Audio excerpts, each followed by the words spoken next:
Por favor, demos la bienvenida a Lenín Moreno Garcés, presidente.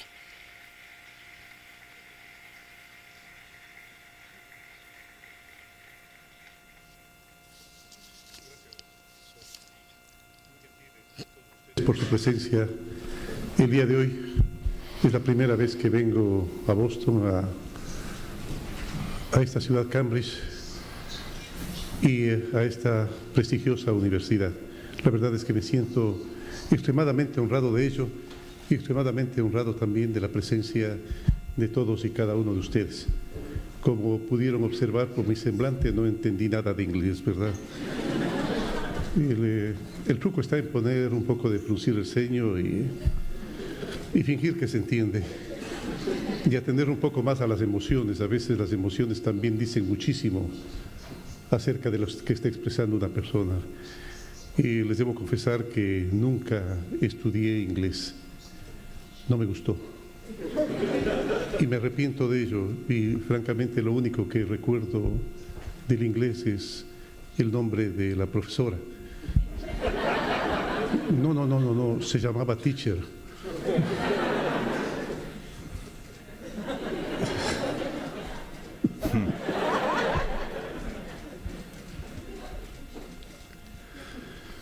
Bien, como el profesor lo decía, pues vengo de Ecuador. Ecuador es un país pequeño, ubicado en la línea ecuatorial, casualmente de la cual lleva su nombre. Si ustedes se imaginan el globo terráqueo redondito y hacia el inicio de latitudes y de cualquier longitud realmente, pero una única latitud, la del Ecuador, y las otras latitudes que van hasta el polo, se van a encontrar con que el Ecuador y sus montañas, porque estamos atravesados por la cordillera de los Andes, tiene una montaña que es el sitio que se encuentra más cercano al sol. La cima del Chimborazo, que es una gran mole de nieve que se encuentra en una provincia central del país, es el sitio más cercano al sol. Ecuador es un país megadiverso y tal vez esta cercanía tan grande al sol explique el por qué las flores en Ecuador son tan preciosas, principalmente las rosas de Ecuador. Son rosas apreciadas en todo el mundo. Yo he podido observar, por ejemplo, acá, en los hoteles, en Waldorf Astoria, en los Waldorf Astoria, existen unos bonches inmensos de flores y siempre se especifica abajo que son hechos con rosas de Ecuador. Lo igual los he encontrado en muchos hoteles de lujo del mundo. Y eso tal vez se explique porque al estar este país tan cerca del sol y al caer los rayos del sol de forma perpendicular hacia el Ecuador, pues permite que los tallos sean robustos y que las rosas desarrollen unos pétalos bastante robustos de igual manera. El Ecuador se caracteriza por tener el banano más sabroso del mundo, por tener el atún más rico del mundo, por tener el cacao fino de aroma más sabroso que existe, por tener los camarones más ricos del mundo, y eso lo pude conversar hace un momento, conversar el profesor, que estuve delegado del doctor Ban Ki-moon, secretario general de Naciones Unidas, a Ginebra, en la cual pues representaba a las personas con discapacidad y a los avances y desarrollo científico que siempre estamos a la expectativa de que se dé para ayudarnos principalmente en el paraguas que cubre toda nuestros deseos de equiparación de oportunidades, que es la accesibilidad. Ahí pude comprobarlo, sí, realmente nuestros camarones son muy apetecidos, nuestras rosas son muy lindas, es decir, somos un país bendecido realmente por el cielo. Es un país pequeño, pero es un país a la vez megadiverso. En forma particular, yo nací en el corazón de la Amazonía ecuatoriana, en el sitio más lejano del Ecuador, en el sitio más lejano del Ecuador. ¿Que cómo fui a parar allá? No lo sé. Lo único que sé es que cuando a mi padre, que se graduó de profesor, le preguntaron dónde quería ir a trabajar, pues dijo, en el sitio más lejano del Ecuador. Y allá, a 30 días en canoa, a 30 días en canoa en tiempos en que no había ningún tipo de comunicación, allí nací yo. Allí nací yo y pude observar realmente lo que era la solidaridad.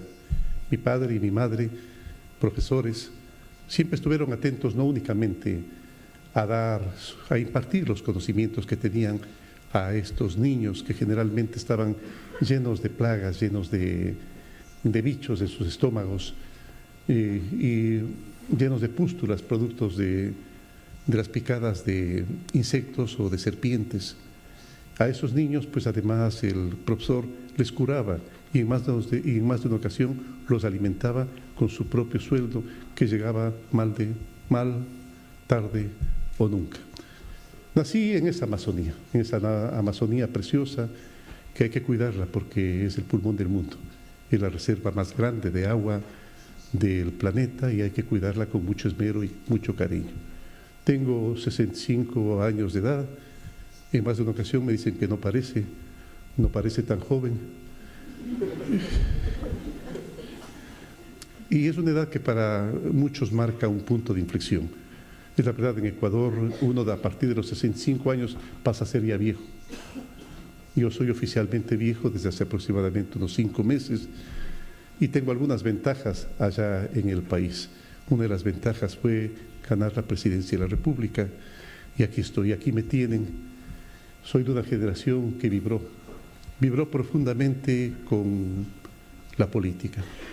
En esos tiempos todos éramos políticos, no había absolutamente ningún estudiante que no sea político, todos sabían algo de política. Es que estábamos a la expectativa de que haya grandes cambios, grandes transformaciones en la humanidad. Nos habíamos hecho marxistas, habíamos estudiado el marxismo, habíamos estudiado el materialismo dialéctico, el materialismo histórico, nos habíamos adentrado en los libros, en los conocimientos, desde Heráclito, que marca la historia, que fue el primero que habló de que una persona no podía bañarse 2 veces en un mismo río y dio el paso a aquello que él mismo lo conoció como dialéctica, es decir, un cambio, el cambio permanente en el que está el mundo para su desarrollo. Nos nutrimos del materialismo histórico también y nos nutrimos pues de la lectura de no solamente de Heráclito, sino además de los comunistas más antiguos, desde por supuesto Blanqui, Fourier, Saint-Simon, Hegel, que prácticamente fue un dialéctico, no un dialéctico materialista, pero es un dialéctico idealista, del cual tomó las ideas Carlos Marx, les dio la vuelta y las volvió un materialismo dialéctico. Leímos por supuesto a Rosa Luxemburgo, a Engels, a Hegel, vuelvo a recalcarlo, a Mariátegui, a Marighella y por cierto a Che Guevara y a Fidel Castro. Estábamos muy identificados con ellos y estábamos a la expectativa de que venga una revolución socialista. Nosotros nos desangramos también el momento en que supimos que Allende había sido asesinado e inclusive atribuíamos a esa política socialista de Allende, pero a su falta de practicidad, la razón por la cual el socialismo en Chile había fracasado. Es decir, estábamos soñando con la Revolución Cubana y soñábamos inclusive con algún momento empuñar el arma y al igual que lo hicieron los revolucionarios de la Sierra Maestra, los revolucionarios del Escambray, tomar el poder para el campesinado y para los obreros y poder empoderar definitivamente a los obreros como quienes sean los mayores gestores de esa revolución que estaba por venir. Nos nutrimos también, por supuesto, de Mao y empezaron a ver las divergencias, las separaciones de las ideologías. Era una ideología de café, era una ideología que mientras entre guayusas, no sé si es que algunos de ustedes conocen la guayusa es una infusión muy parecida al té que se la encuentra en la Amazonía ecuatoriana y que en ese tiempo, pues para sentirnos más identificados con lo nacional, le agregábamos un poquito de trago, por supuesto, un poquito de licor, y al calor de esas guayusas íbamos nosotros desenvolviendo todo ese inmenso bagaje de conocimientos que se había logrado hasta ese momento del marxismo, leninismo. Allí caminábamos, hasta allí estuvimos nosotros y buscando siempre la verdad. Estábamos a la expectativa de la verdad, pero para esos tiempos la verdad era una sola. La verdad era marxista. La verdad estaba identificada con el materialismo histórico, el materialismo dialéctico. Esa era toda nuestra verdad. Ya luego, bastante luego, supe que la verdad es bastante extraña al ser humano, que es bastante esquiva al ser humano, que no está necesariamente acá, al alcance de la mano de todos, y que la verdad puede ser múltiple, y que es muy probable, como decía Richard Feynman, que a lo mejor estemos viviendo realidades múltiples, que a lo mejor no seamos sino un conjunto de universos en los cuales cada verdad coexiste simultáneamente con las otras verdades. Un poco difícil de saberlo, pero si es que nosotros en algún momento quisiéramos aproximarnos, por lo menos muy ligeramente a la verdad, creo que la mejor forma de hacerlo es obtener un criterio múltiple, una racionalidad múltiple.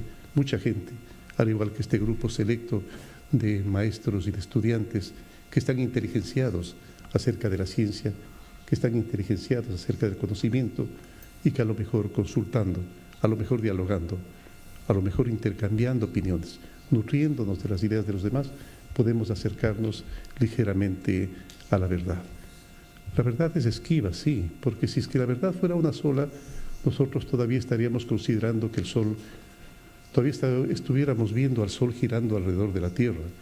La verdad es esquiva, porque si es que no fuera así, jamás en la vida hubiera aparecido gente como Leonardo da Vinci, como el Giotto, como Miguel Ángel, como Rafael,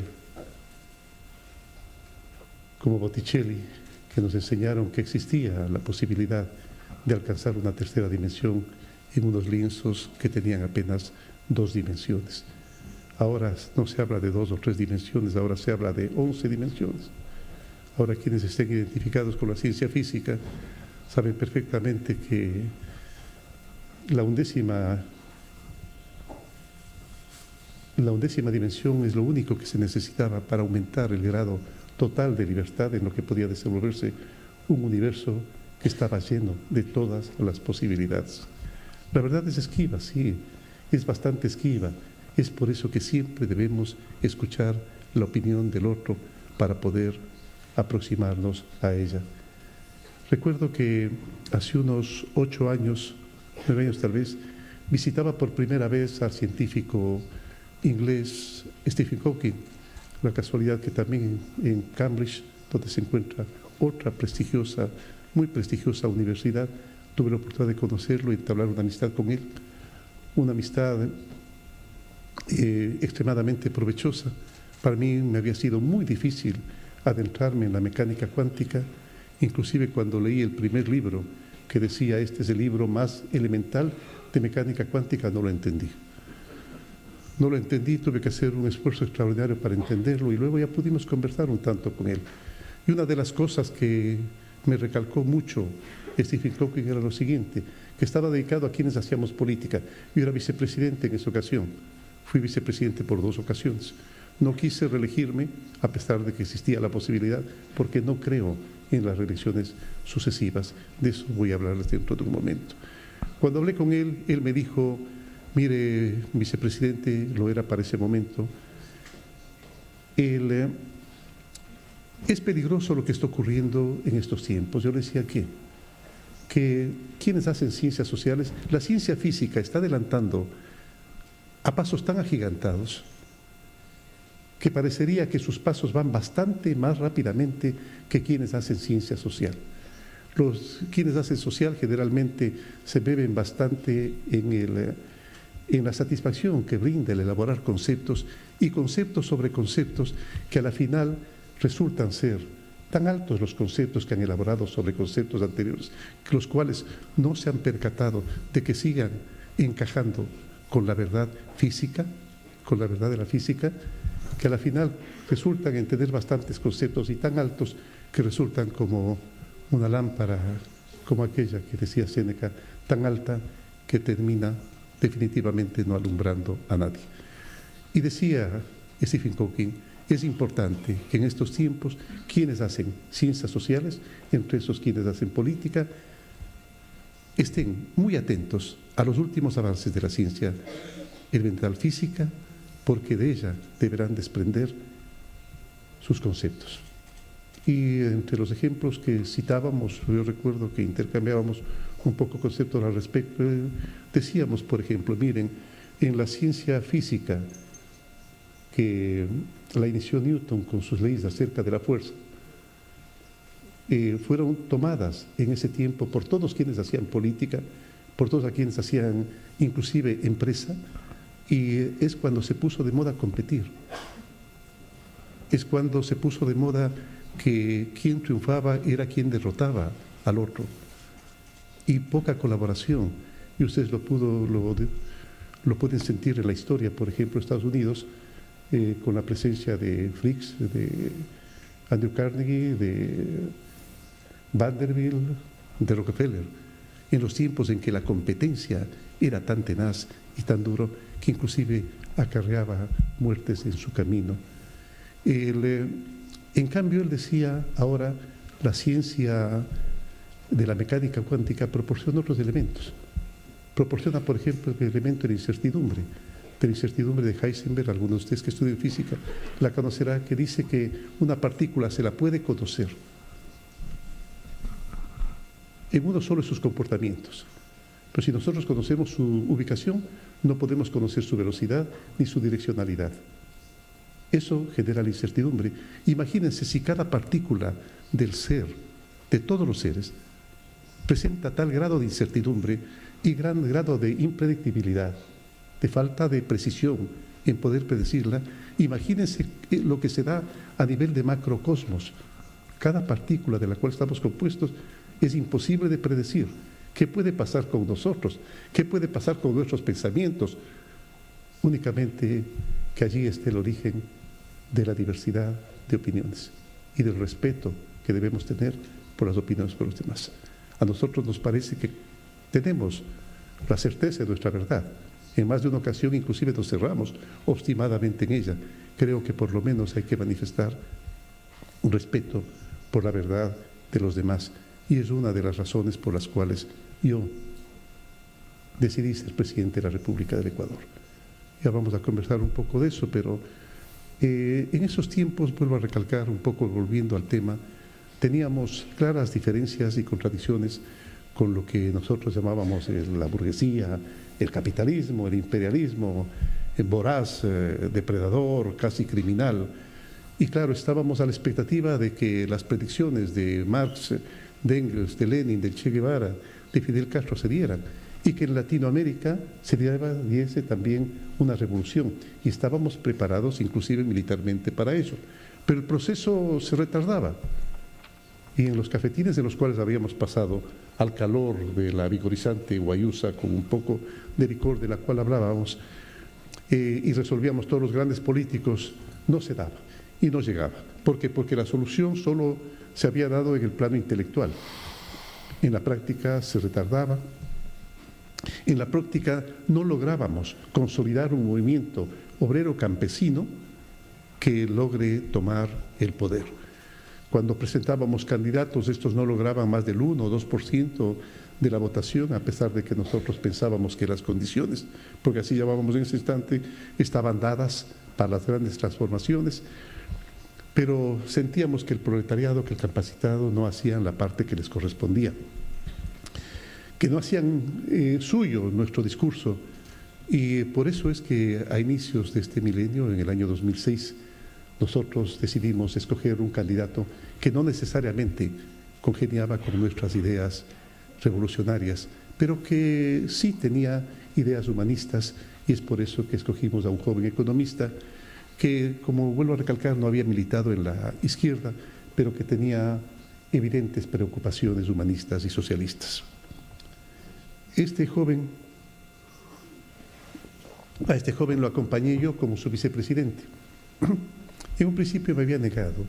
La verdad es que la política, el ejercicio de la política, a pesar de que me gustaba pensar en política, pero el ejercicio de la política un poco no me gustaba mucho, porque Y tal vez tenía una razón, porque yo cuando fui electo vicepresidente de la República, la verdad es que cuando te sientas en el escritorio por primera vez, empiezas a pensar, ¿y ahora qué hago? Porque yo suelo decir que un político es una persona que sabe lo que hay que hacer hasta que le toca hacerlo a él. El momento en que le toca hacerlo a él, ese momento se da cuenta ante que esté enfrentado. Es por eso que seguramente, y perdonen la comparación, pero es por eso que seguramente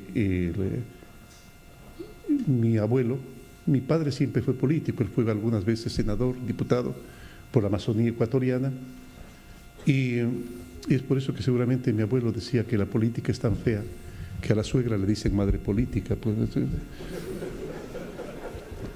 y entre otras cosas, no sé si ustedes saben lo que es una alpargata. Una alpargata son esos calzados de nuestros indígenas que son igualitos del uno al otro. Entonces solía decir que los políticos son como las alpargatas, da lo mismo la izquierda que la derecha. Entre otras cosas que decía de lo político, y en eso pues chocaban sin enfrentarse, por supuesto con mi padre, sin hacer un enfrentamiento duro, pero era de las cosas que se oía conversar con mucha frecuencia en la casa. Yo sí me preocupé por la política, y yo empecé a querer la política, pero participar a sí mismo no quería hacerlo. El nuevo presidente presentaba todos los síntomas de querer remover los cimientos de la política en el Ecuador. Y yo era su compañero de fórmula, ganamos las elecciones y emprendimos un gobierno al que denominamos la Revolución Ciudadana.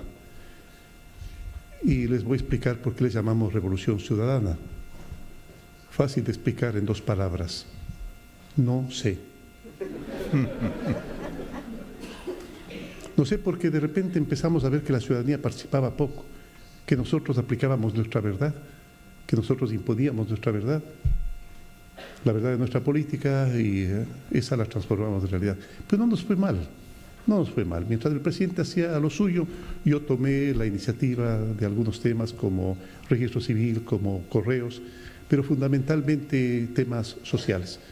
Y como para ese momento, hace 10 años, había tenido un accidente, a mí me asaltaron.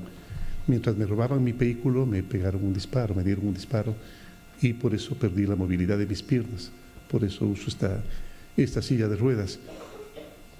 Y claro, parecía que tenía en la cabeza algunas iniciativas. Entre esas iniciativas había empezado a estudiar cierto tipo de comportamientos del ser humano que a veces nosotros creemos que ya han sido tomados en cuenta y que no han servido para solución de problemas. Por ejemplo, yo nunca me imaginé que después de muchas operaciones, después de muchísimos tratamientos que hice para un dolor terrible que me sobrevino, apenas terminé las operaciones después de mi accidente, dolores muy fuertes que inclusive me tuvieron tirado en una cama 4 años. Entonces yo nunca pensé, nunca me imaginé que existían alternativas para ese dolor, porque ninguno de los doctores, ninguno de los médicos me supo dar una solución a ese dolor. Y es un dolor neuropático que sé que lo tiene muchísima gente y que en realidad se hace muy difícil curarse en la vida. Y la verdad que para mí la situación para esos tiempos era desesperante. Era desesperante, el dolor era muy fuerte, me impedía siquiera levantarme de la cama y poder volver al trabajo.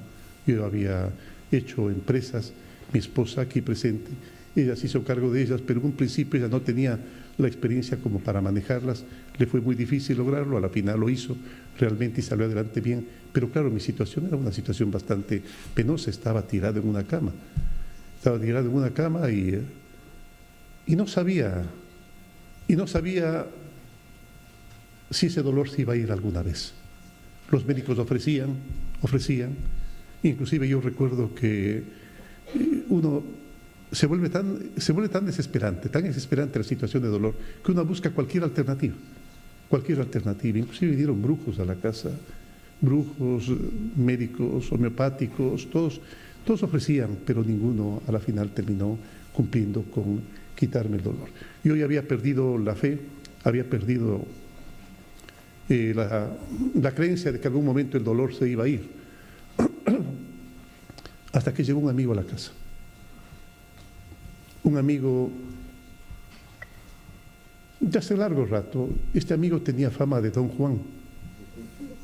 No está aquí presente, por si acaso. No. Ese no está presente. Y claro, con Don Juan hablamos de lo que les suele gustarles hablar a los Don Juanes. Hablábamos de las novias que habíamos tenido en la niñez, en la juventud. Y en un momento él se puso muy serio y me dijo: mira, Lenín, yo tenía una novia con la que nos queríamos mucho. Yo dije: bueno, ¿y qué pasó? Entonces dice: me iba a casar con ella. ¿Y qué pasó? ¿Te casaste? No. ¿Y por qué no te casaste? Me dijo: porque mi familia se oponía. Yo dije: no puede ser, en estos tiempos, no me mientas, en estos tiempos las familias no se oponen. Y me dijo: en verdad, mi familia se oponía. Mi mujer y mis hijos no le podían ver ni en pintura. Entonces,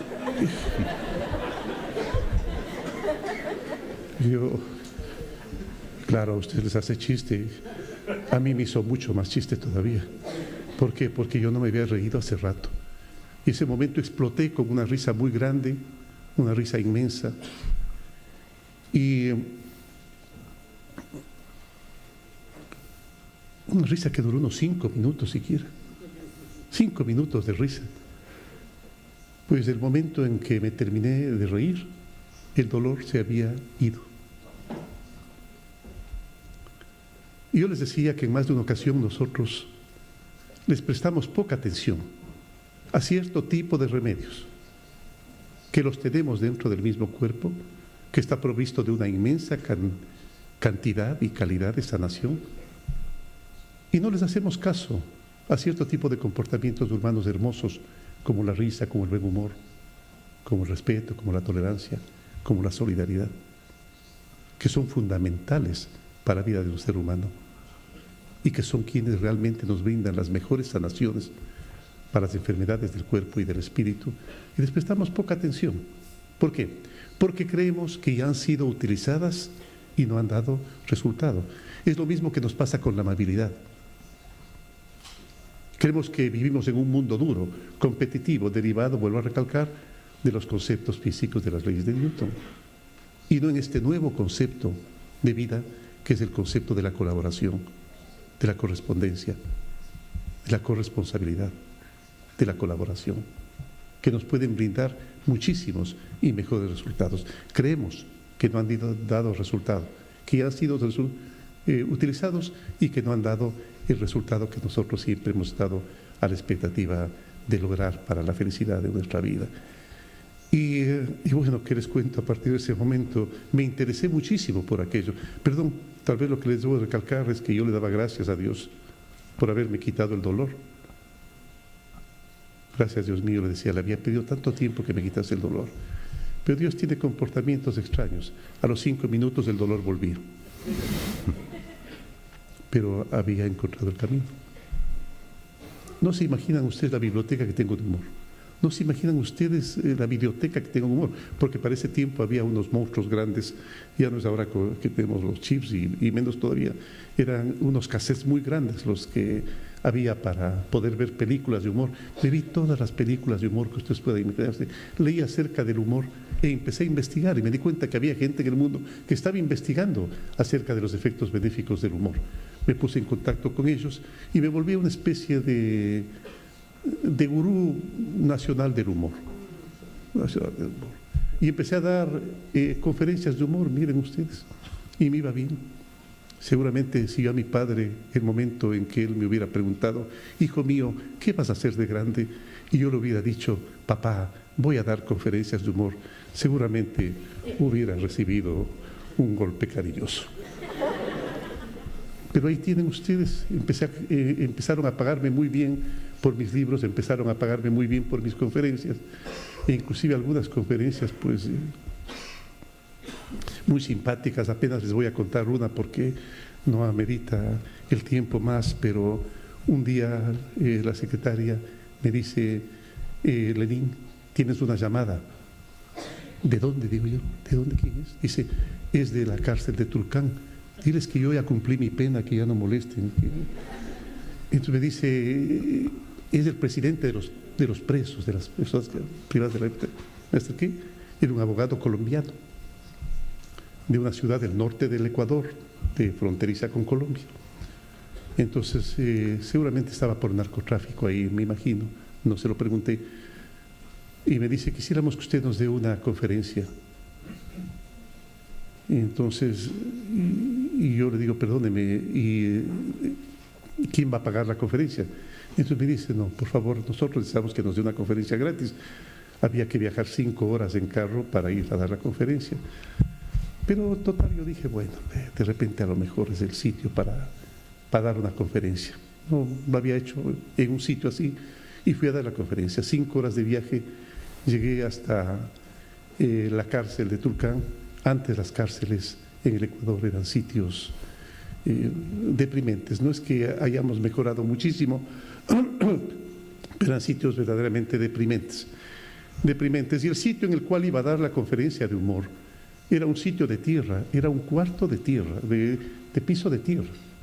De piso de tierra, no tenía en donde sentarse. La gente entraba, los privados de la libertad, los presos, no es que entraban muy deseosos de oír la conferencia.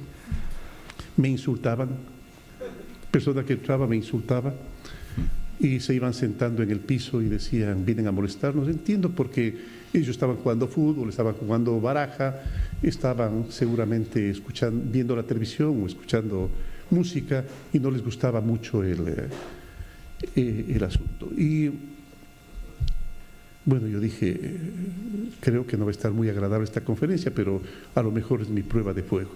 Y empecé a dar la conferencia. Bueno, era una conferencia que estaba bastante cargada de humor y ya pasaban 3 minutos y no obtenía una risa ni de lástima, cosa que no me ocurría en ninguna de las otras conferencias y empecé a preocuparme, pero en un momento surgió la primera risa. Quienes hacen humor saben perfectamente que la risa es tremendamente contagiosa.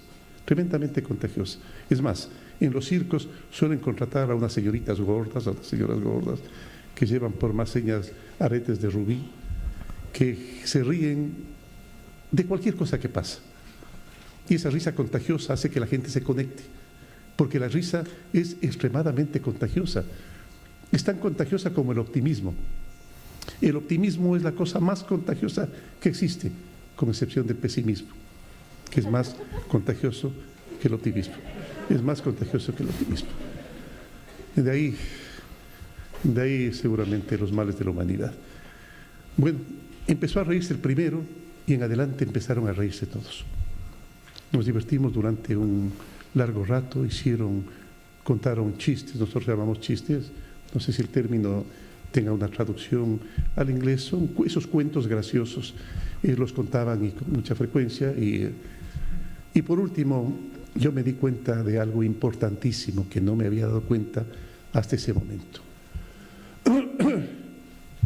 Nunca me había preocupado mucho, la verdad, es por las personas que se encontraban privados de la libertad y que habían cometido algún crimen. En ese momento me di cuenta de algo fundamental. Si esos seres estaban allí, era porque habían perdido la capacidad de amar. Así de simple, la capacidad de amar.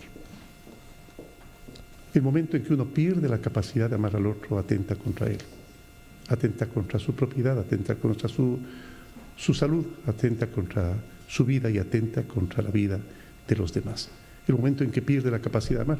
Y ese momento me ponía a pensar yo, en estas circunstancias, en estas condiciones, con este trato y tan mal alimentada esta gente, es que alguna vez, después de que transcurra el tiempo que se encontraban dentro de prisión, iban a volver a recuperar la capacidad de amar, maltratados, golpeados, mal alimentados, con frío, con calor, de acuerdo a la circunstancia. En esas circunstancias estaba preparándose realmente para poder devolvérselos a la sociedad en capacidad de amar.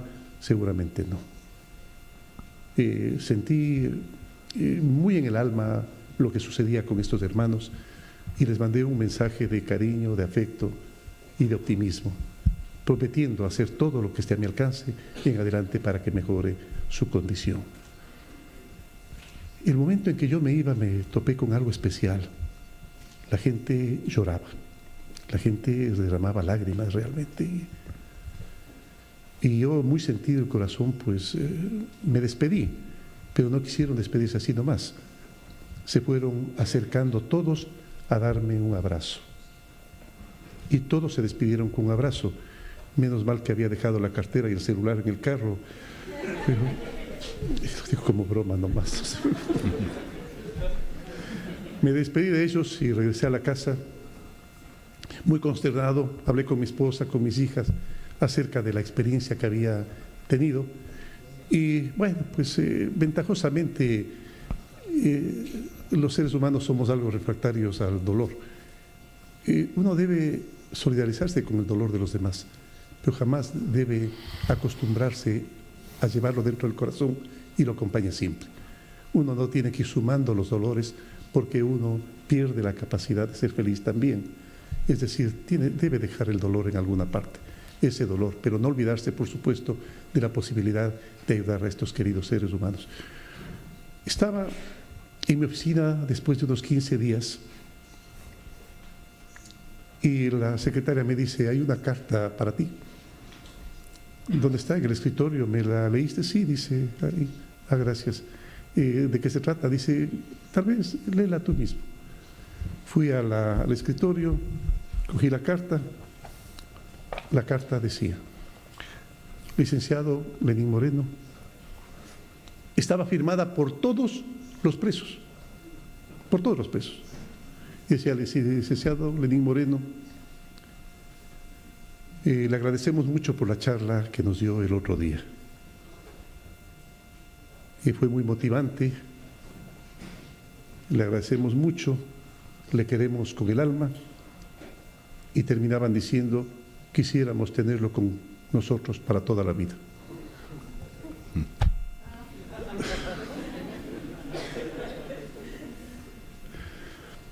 Es decir, que aún en esas peores circunstancias de la vida, el hombre está en capacidad de producir esas pequeñas satisfacciones que brinda el humor. En adelante he utilizado el humor y he utilizado la solidaridad para varias cosas, inclusive para ayudar a la gente que está enferma de cáncer. Existe una preciosa ley dentro de la mecánica cuántica que habla de la simetría del tiempo invertido. Es decir, que si es que nosotros regresamos en el tiempo y si es que un tipo de comportamiento físico, emocional, alimenticio, nos ha llevado a un sitio, nosotros podemos regresar en el tiempo. Regresar en el tiempo haciendo totalmente lo contrario. Que si nos hemos enfermado de hacer algo, de repente podemos sanarnos de dejar de hacerlo y de cambiar la direccionalidad de lo que hemos estado haciendo. Eso lo he utilizado en la vida, me ha dado mucho resultado. No hay tiempo en este momento para conversar, para profundizar acerca del tema, porque el objetivo de esta charla es otro, pero quisiera recordarles a ustedes que es importante que si es que hemos enfermado de algo, hay que únicamente regresar en el tiempo. Que si podemos regresar en el tiempo, claro que podemos regresar en el tiempo. A nivel cuántico, las partículas cuánticas lo hacen. La pregunta es ¿por qué nosotros no lo hacemos? ¿Será tal vez porque hemos evolucionado ontológicamente hacia esto de no poder retornar en el pasado, a pesar de que estamos rodeados de pasado? Hace un momento el señor presidente de esta prestigiosa universidad nos hablaba de que el primer edificio que se construyó es donde me recibió. Entiendo que será un edificio de 1636, creo que por allí se inauguró la universidad cuando el religioso John Harvard pues decidió iniciar los estudios de esta famosa universidad.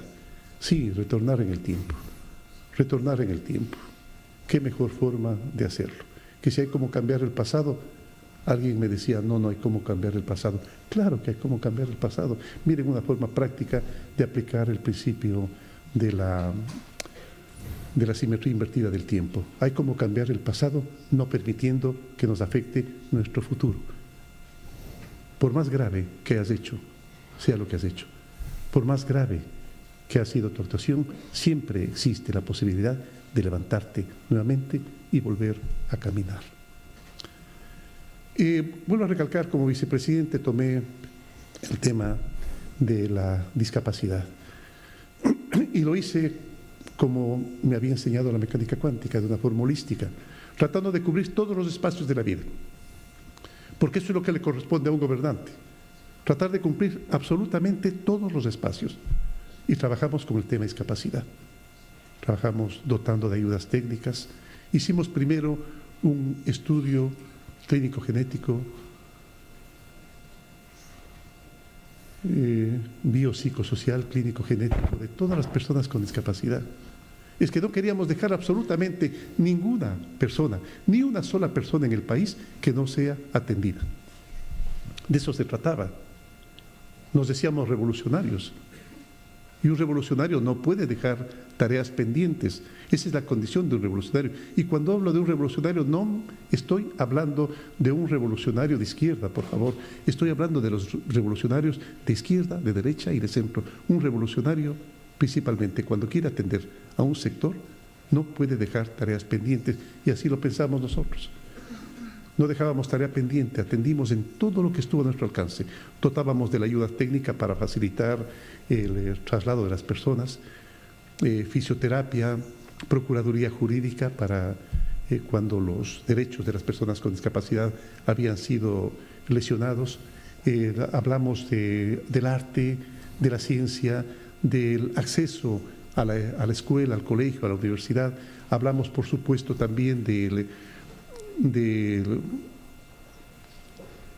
deporte, del trabajo. Estuvimos a punto de lograr la inclusión total de las personas con discapacidad a la actividad laboral. Es decir, 0 desempleo para personas con discapacidad. Nos amparamos implementando una ley que decía que en las empresas con más de 25 trabajadores, por lo menos el 4% de las personas que trabajen en él deban ser personas que tengan algún tipo de discapacidad. Y de esa forma nosotros de a poco íbamos logrando más desfiles que hacíamos multitudinarios, en los cuales reclamábamos a las personas que acompañen a las personas con discapacidad, para que esas personas con discapacidad ya no se sientan avergonzadas.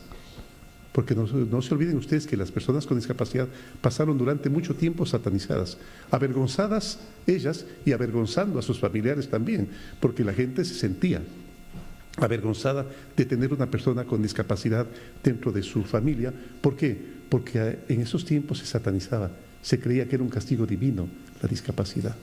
Entonces había que tenerlas encerradas, ocultas a las personas con discapacidad. Vuelvo a recalcar, avergonzadas de su situación y avergonzando a su familia y a la sociedad. Nosotros ahora les pedíamos que salgan a la calle, ellos y sus familias con la frente en alto, reclamando el derecho a ser parte del desarrollo de la sociedad. Entre estas, algunas de las tareas que me tocó cumplir como vicepresidente. Los tiempos cambiaron, yo me fui a vivir en Suiza, en Ginebra, a cumplir la tarea que me había encomendado el secretario general de Naciones Unidas, y me desprendí un poco de la política ecuatoriana. Además, ya no quería seguir participando en política. Me despedí de la gente pensando que yo había puesto mi semilla y que era importante que alguien más, figuras jóvenes como las que están ahora en la misión Toda una Vida, en el programa Toda una Vida, pues acompañen a esas personas con discapacidad. Pero algo ocurrió en el Ecuador. Algo ocurrió extraño en el país, y de eso también quiero conversarles. Ese presidente revolucionario, identificado con las causas populares, de repente empezó a cambiar sus actitudes. Él había dicho de siempre que ojalá algún momento, que era enemigo de las reelecciones, y que ojalá algún momento los nuevos jóvenes del movimiento le reemplazaran, y que la democracia era alternabilidad. Es más, él decía, ojalá algún momento, jóvenes, ustedes nos reemplacen cuando ya tengamos nosotros que archivarnos. Y de repente ese presidente no quiso consultar a la ciudadanía si deseaba que la reelección indefinida, como sucede en muchos países de América, sea una realidad. Y de forma particular me puse en contra de aquello. Yo no quise. Yo soy contrario a las reelecciones. Las reelecciones me parecen una falta de respeto a dos grupos de personas. En primer lugar, a las personas del mismo movimiento político que deberían tener la opción también de participar en ella. Y me parece una falta de respeto, principalmente a los jóvenes, el perennizarse 40, 50 años en un cargo público de elección popular, porque prácticamente es una falta de respeto a los jóvenes. ¿Por qué? Porque de ellos nosotros estamos esperando que nuevas ideas, remozadas, refrescantes, cumplan con la labor política y nos reemplacen en esta actividad. Ahí empezó el tema a volverse un poco extraño. Es que nosotros tenemos más de un caso en América Latina y en el mundo de personas que comienzan con todo el entusiasmo, con todo el cariño en la política, pero que de repente desvían completamente su actitud. Más o menos, creo que la mayoría de ustedes jóvenes y quienes no han sido jóvenes, a mí también me gustó mucho las películas del Señor de los Anillos. Ustedes recordarán que ese anillo, fabricado por los Nibelungos con el oro del Rin, supuestamente daba un poder inmenso a la gente. Sí recuerdan quienes vieron El Señor de los Anillos, ¿verdad? A pesar de que la tetralogía de Wagner también está presente, pues deviene de lo mismo la película del Señor de los Anillos. Y Gollum, un joven bueno, de buen corazón, de repente se topa, se encuentra dentro del ring, se encuentra con el anillo del poder. Y a partir de ese momento no puede sino soñar con el poder. El momento en que siente el poder absoluto, se enamora completamente de él y no puede desprenderse de él. Es por eso que la única opción que queda, de acuerdo a la película El Señor de los Anillos, es ir a devolverla en el fuego en el que fue fundido, en el fuego de los volcanes, hacia allá. Y esto no es el único caso. No es el único caso, porque nosotros nos encontramos en América y el mundo con muchas personas que se enamoraron del poder. Miren ustedes, por ejemplo, lo que sucedió con Napoleón Bonaparte. Ustedes recuerdan a Napoleón Bonaparte, un joven de origen corso, que algún momento a temprana edad también se convierte en cónsul de Francia. Luego, a pesar de que él siempre decía detestar la monarquía, él mismo se proclama emperador y a Josefina de Beauharnais, a su esposa, la proclama emperatriz. Es por eso que inclusive es por eso que inclusive Beethoven, que había escrito una sinfonía, la heroica, en honor a Napoleón, en algún momento la tacha el título y dice: no ha sido sino un ser humano más. ¿Por qué? Porque el que prometía llevar los ideales de la Revolución Francesa a toda Europa, de repente se había convertido también en un nuevo monarca, en un nuevo emperador. Eso no le ha sucedido, sucedió únicamente a Napoleón. Podía haberle sucedido a George Washington, al precursor de la independencia de ustedes, de los Estados Unidos. A él le ofrecieron ser rey. Le ofrecieron ser rey y nunca aceptó. Es por eso que mientras uno la democracia la bastardeó, el otro la ennobleció. Esa es la gran diferencia. Lo que sucedió con Adolf Hitler, lo que sucedió con Leonidas Trujillo, lo que sucedió con el señor Fujimori, lo que sucedió con Augusto Pinochet, lo que sucedió con las dictaduras de Latinoamérica, con Getúlio Vargas, y lo que sucedió también con el presidente de nuestro país, que se obsesionó con el poder. Y lo que sucedió también en la tetralogía de Richard Wagner, con Wotan, con el dios del Valhalla, del cielo nórdico, el cual decide apoderarse del anillo del poder que supuestamente Sigfrido tenía que destruir cuando se enamora exageradamente del poder. Y ese momento pierde, porque la condición del poder es perder la capacidad de amar. Así como le sucede también en la sinfonía de Richard Wagner, Flying Dutchman, el holandés errante, el momento en que el holandés errante pierde la capacidad de amar y se le sanciona obligándole a vagar el mundo hasta que encuentre una persona a la que sea capaz él de amar y ella de amarle. Y Wotan pierde la capacidad de amar.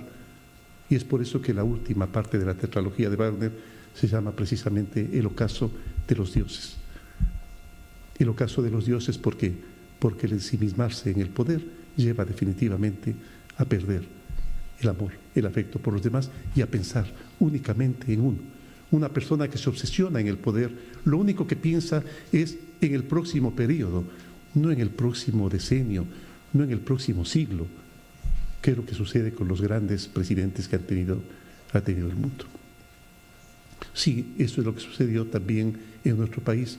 El presidente atropellando todas las leyes, aprovechando que tenía una mayoría absoluta en la Asamblea Nacional y aprovechando que tenía una Corte Constitucional obsecuente sin consultar al pueblo, al cual nosotros de los principios fundacionales habíamos indicado que no se puede atropellar la voluntad del pueblo, que hay que acudir a la voluntad soberana de un pueblo tantas y cuantas veces sea necesario a que decida con su voto qué es lo que deseaba en cuestiones fundamentales, en cuestiones esenciales de un Estado.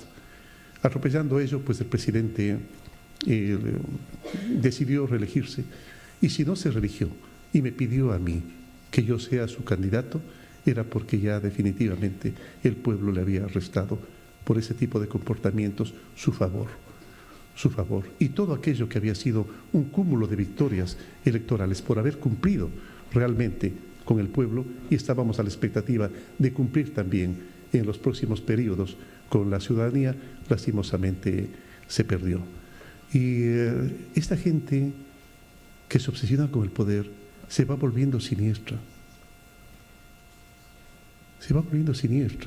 Empieza a espiar a los adversarios políticos, empieza a hacerles seguimientos, empieza a secuestrarlos, se empieza a solapar crímenes y empieza sobre todo a hacerse una cadena de corrupción para supuestamente acumular el dinero necesario para nunca abandonar el poder, porque sin duda alguna el dinero es un elemento fundamental para poder conservar el poder el momento en que se quiere mantenerlo de manera indefinida. Y no solamente espiar a los contradictores políticos, no solo espiar a quien no pensaba igual, sino empezar a espiar a los mismos que pensaban igual. Cuando yo inicié mi tarea como presidente de la República, me encontré con una cámara que se había dejado instalada en mi oficina, que se utilizaba para espiar a los compañeros de movimiento y que sin duda alguna se estaba espiando también al nuevo presidente de la República. Ese tipo de comportamiento, y además el hecho de que cuando el presidente fue a Ginebra, el anterior presidente fue a Ginebra y me dijo: Lenín, necesitamos que tú sigas con la tarea que nosotros hemos comenzado. Yo francamente poco sabía del tema de la corrupción, estaba alejado de la política, se hablaba, se decía que había corrupción, pero no pensé en una corrupción sistemática, no pensé en una corrupción que abarcaba a las más altas esferas del poder y que se sentía alcahuetada por ella, y que por eso ahora la justicia ecuatoriana les está haciendo, ahora que tenemos instituciones totalmente autónomas e independientes, ahora que las funciones del Estado son independientes, son autónomas, porque ese fue uno de los primeros requisitos que puse yo, que las funciones del Estado van a ser autónomas. No puede ser que la justicia, la procuraduría, la fiscalía, la contraloría y las otras funciones de control del Estado estén dependiendo del Ejecutivo. Tiene que haber independencia, porque caso contrario no se va a cumplir adecuadamente la labor que la ciudadanía espera y que quienes hacemos de una u otra forma la política también esperamos que así sea. A partir de ese momento comenzó el alejamiento del expresidente, porque me negué definitivamente a alcahuetear esos comportamientos deshonestos. No podía seguirlo haciendo. no podía seguir alejándonos de los movimientos sociales. Miren qué prepotente se vuelve el poder. Que el expresidente se había peleado con todo el mundo, profesores, médicos, mujeres, estudiantes, grupos sociales, indígenas, etcétera, trabajadores, etcétera, etcétera. Había un distanciamiento inmenso. Y yo le dije, la condición de yo aceptar la candidatura es porque yo voy a volver a rehacer esas buenas relaciones. Inclusive, con 6 meses de anticipación, envié una carta al movimiento político en la cual decía que mi pensamiento era volver a acercarnos a los movimientos políticos, volver a acercarnos a los movimientos sociales, volver a acercarnos a los indígenas, a los jóvenes, a los estudiantes, a las mujeres, a los grupos sociales, etcétera, etcétera, a los grupos de trabajadores, etcétera, etcétera. Es decir, empezar a hacer un nuevo acercamiento y empezar a refrescar las relaciones internacionales. Nos habíamos acercado exageradamente, no digo que no, amistad con todos los países del mundo, pero nos habíamos empezado a alejar de nuestro principal socio comercial, que es los Estados Unidos. Los Estados Unidos es nuestro principal socio comercial, es el país al cual más vendemos y más nos compran. Europa es uno de los continentes a los cuales más vendemos y más nos compran. Nos habíamos alejado de ellos y nos habíamos acercado a cierto tipo de mandatarios que tienen comportamientos democráticos exactamente iguales también, que se perennizan en el gobierno, se perennizan en el poder. Es por eso que nosotros como país hemos cuestionado lo que está ocurriendo con algunas democracias latinoamericanas. Es bien cierto que nosotros nos enamoramos con aquellas personas que en la Sierra Maestra, en el Escambray, tomaron el arma y consiguieron el poder. Es cierto que nos enamoramos de aquello, pero ya no más, ya no va más. Nosotros creemos que es requisito indispensable la alternabilidad para poder seguir en el sendero de la democracia. Hemos recuperado la democracia, hemos recuperado la libertad de expresión. Ahora en el país hay libertad para expresarse. Ahora los periodistas pueden expresarse con libertad. Lo están haciendo con cortesía, que es a la final el llamado que nosotros hacíamos de manera permanente. Y por supuesto, lo más ajustados a la investigación y a la verdad que se pueda. Pero con libertad, con completamente libertad. En este momento vivimos en el Ecuador el diálogo, es política de Estado el diálogo, es política de Estado la libertad de expresión, es política de Estado el acercamiento a los grupos que antes nos habíamos alejado, es política de Estado una inmensa y refrescante relación con todos los países del mundo, principalmente con países grandes como estos, a los cuales nosotros sabemos admirar por su desarrollo científico, tecnológico y, por supuesto, por el desarrollo comercial, industrial, científico que ha realizado. Yo les agradezco muchísimo por su atención, profesor, y estoy a las órdenes de ustedes.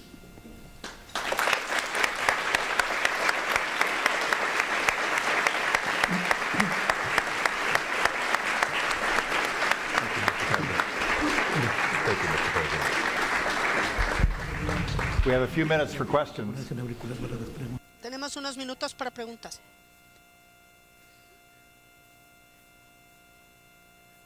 Señor presidente. Buenas tardes, señor presidente. Espero que me escuche.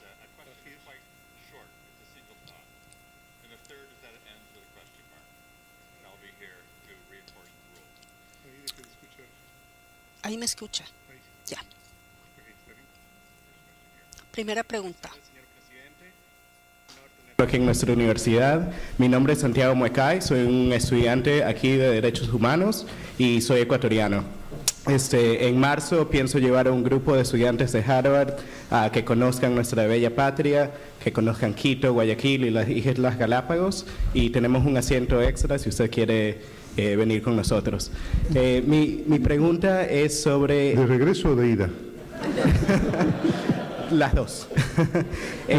Mi pregunta es sobre el medio ambiente y la protección del medio ambiente. Quiero saber qué pasos está tomando su gobierno para proteger la Amazonía de la deforestación y de compañías petroleras extranjeras. Bien, gracias Santiago por su pregunta.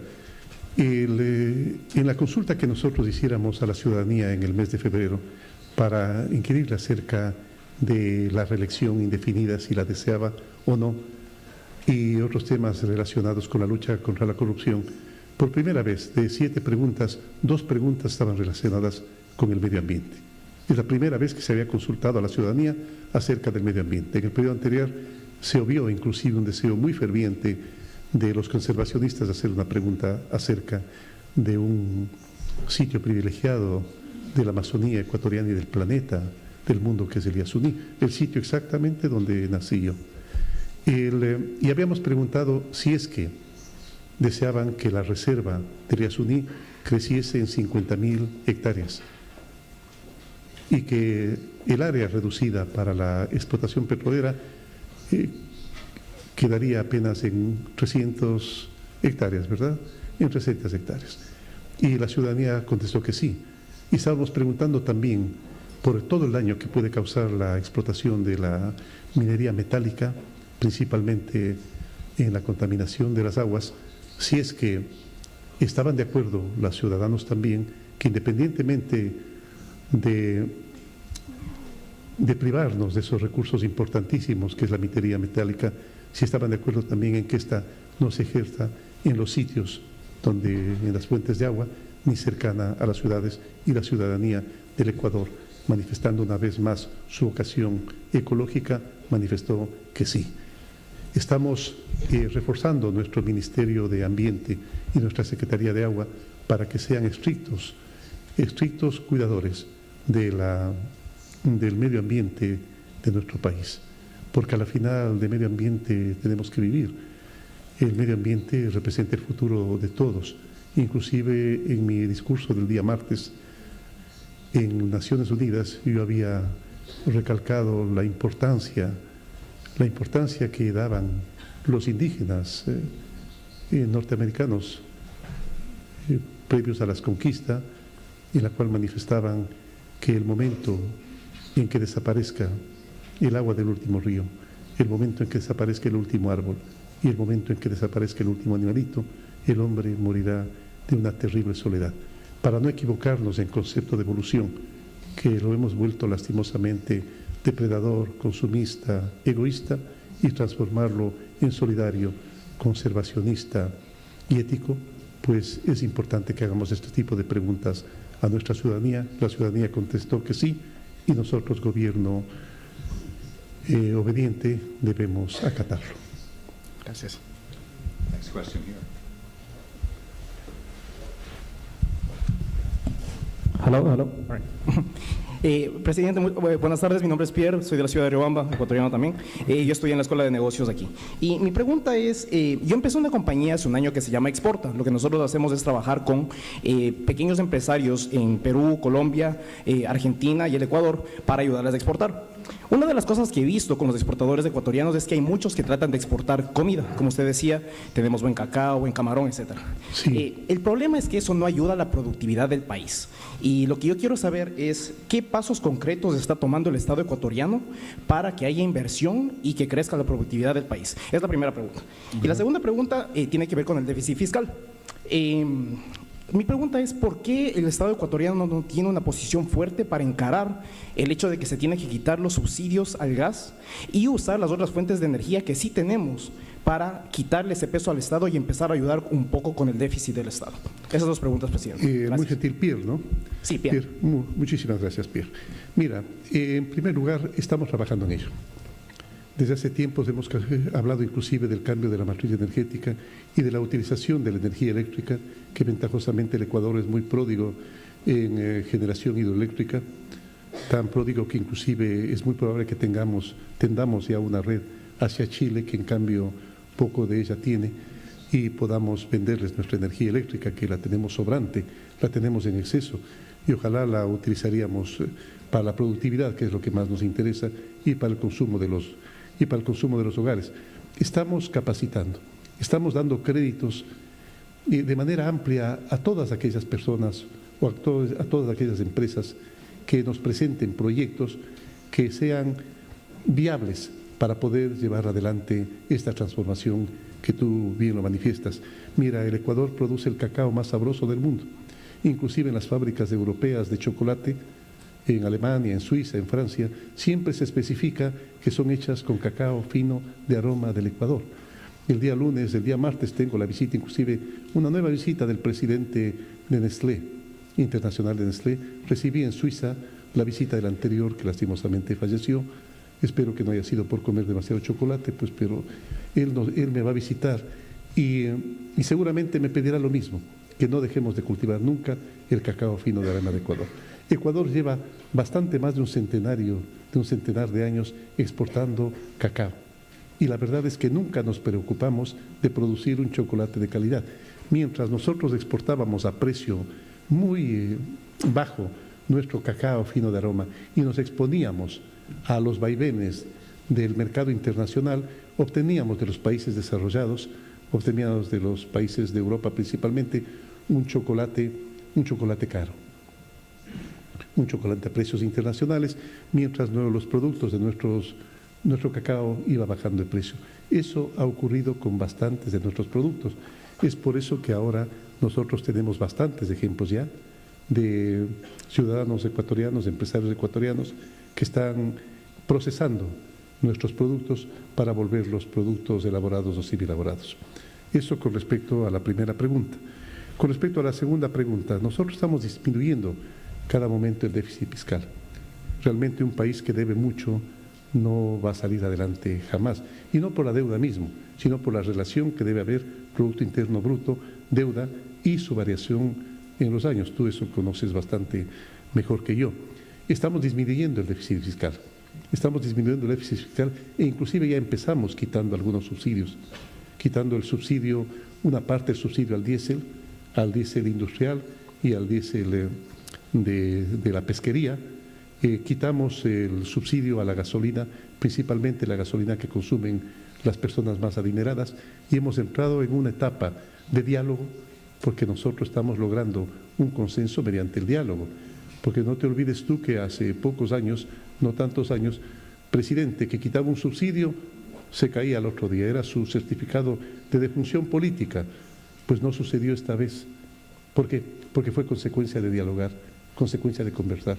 Y vamos a seguir dialogando acerca de la posibilidad de quitar algunos subsidios, principalmente cuando tengamos la posibilidad de reemplazarlos, como es el caso del del gas y la electricidad. Pero mientras eso no ocurra, mientras el pueblo no esté plenamente convencido, mientras nosotros no sintamos de que no va a afectar a los más pobres, y una cosa sí, jamás quitaremos un subsidio que afecte a los más pobres. Gracias, presidente. Next question. Thank you for being here today. My name is Kiana. Gracias por estar aquí. Soy estudiante de primer año de Harvard. Señor presidente, sí me escucha, ¿no? Usted dijo en su discurso la importancia de la educación, la tecnología y hallar la verdad. Me pregunto, ¿qué piensa usted que es la mayor amenaza a la búsqueda de la verdad en la comunidad internacional, y cómo me respondería? Kiana. Con K de Karina. De investigación es la obstinación en lo que uno cree que es la verdad. La verdad, vuelvo a recalcar, es una categoría esquiva, tan esquiva como que cambia de año a año. Las mismas verdades que tú tenías cuando eras niña ya no son tus verdades del día de hoy. Y las verdades que tenían los científicos de hace 10 años no son iguales a las verdades de los científicos de hace 10 años atrás. Es más, nos vamos topando con que esta verdad cambia, y a veces el cerrarse obstinadamente en la verdad se constituye en el principal enemigo del cambio. Pero sobre todo, el no conversar, sobre todo el no dialogar, sobre todo el no intercambiar opiniones con los demás. ¿Recuerdas tú el programa que había, cómo se traduce en inglés? ¿Quién quiere ser millonario? ¿Sí te acuerdas del programa que había, en la cual que se volvió un programa famoso, inclusive fue motivo de una película que ganó el premio de la Academia. En este programa, el entrevistador preguntaba acerca de distintos temas al entrevistado, y había 4 respuestas posibles, el escogitamiento, ¿no es cierto?, que suele ser el sueño de los estudiantes que no estudian, la selección múltiple, que se llama, la selección múltiple, y había algunas alternativas. La una era quitar 2 respuestas y solo dejar 2, dentro de las cuales una de ellas era la verdadera. Otra era llamar a una persona que nosotros pensamos que conocía acerca del tema, etcétera, etcétera. Bueno, todos se equivocaron alguna vez. ¿Sabes cuál fue la única pregunta? Y la otra alternativa era preguntar al público. ¿Sabes cuál es la única pregunta que nunca falló? La que preguntaban al público. Por eso, la racionalidad múltiple es una de las alternativas que debemos apelar para tratar de encontrarnos lo más cercano a la verdad del momento, porque a futuro también puede cambiar. Entonces, la obstinación en lo que uno cree que es la verdad, el obstinarse en confirmar, en reafirmar lo que uno cree que es verdad, cuando hay una opinión contraria, es generalmente la principal enemiga de la verdad. Gracias, Diana. Time for one last question. Una más, por favor, presidente. After one. Thank you so much. Gracias, señor presidente. Realmente agradecemos que tome el tiempo para hablar con nosotros. Mi pregunta es, soy del Reino Unido y mi pregunta es sobre Julian Assange y su estancia en la embajada ecuatoriana. Usted ha hablado de este tema anteriormente, pero quisiera saber qué pasos está tomando o qué va a pasar con él en relación a su estancia en la embajada futuro. Bueno, en primer lugar, no he de miento el momento en que te manifiesto que no fue un problema generado por este gobierno, es un problema que lo heredamos. Quiero manifestarles que yo en ninguna circunstancia estoy de acuerdo con lo que hace y con lo que ha hecho el señor Julian Assange. Yo creo que el derecho mínimo de un ser humano a poder conversar, a poder dialogar libremente con otro, sin que su comunicación sea intervenida, no debe ser violentado jamás. Y quienes violentan la comunicación entre 2 personas, pienso que están violando ese derecho humano a la privacidad. Sin embargo, el gobierno anterior consideró que la vida del señor Assange corría peligro. Corría peligro por una razón, porque el error en el que había incurrido el señor Assange no estaba acorde a las leyes de los Estados Unidos. Es más, acá se podría eso considerar como una traición a la patria y podía haber sido condenado a muerte. Así lo consideró, y acá sí existe la pena de muerte. En Ecuador no existe la pena de muerte. El gobierno anterior lo consideró, y yo estoy de acuerdo en que había que defender la vida de este señor, independientemente de que estemos o no de acuerdo con su proceder. Han pasado 6 largos años ya desde que el señor Assange ingresó en la Embajada de Ecuador en el Reino Unido, y realmente ha sido un tema bastante escabroso de llevarlo adelante y de encontrarle una solución para el país. Por una parte está que un tiempo de 6 años recluido en una embajada no es precisamente la mejor forma de favorecer los derechos humanos del señor Assange, bajo ninguna circunstancia, por una parte. Y en segundo lugar, hemos optado por conversar directamente con los involucrados, que es con la Procuraduría Jurídica del señor Assange, con quien le hace de abogado, y con el gobierno del Reino Británico para encontrarle una solución. Este momento pienso que tenemos una solución, seguramente no de corto plazo, pero sí de mediano plazo, para que el señor Julian Assange pueda recuperar su libertad, no esté expuesto al peligro de una pena de muerte, pero al mismo tiempo nosotros les hemos exigido, a veces el señor Julian Assange no lo ha cumplido, pero le hemos exigido, por cierto, de que no lesione la actividad política de los países amigos, de los países hermanos, como fue el caso de su participación en las elecciones de los Estados Unidos y como ha sido el caso de su participación en el tema de Cataluña. Su condición de refugiado, bajo ninguna circunstancia, le permite tomar esas actitudes. Vuelvo a recalcar, creo que ya tenemos con el gobierno británico y con la Procuraduría del señor Assange una solución, si no de corto plazo. Estos temas son un poquito escabrosos, por lo menos de mediano plazo. Muchas gracias. We're out of time, Mr. President. Se acabó el tiempo, señor presidente. Muchas gracias.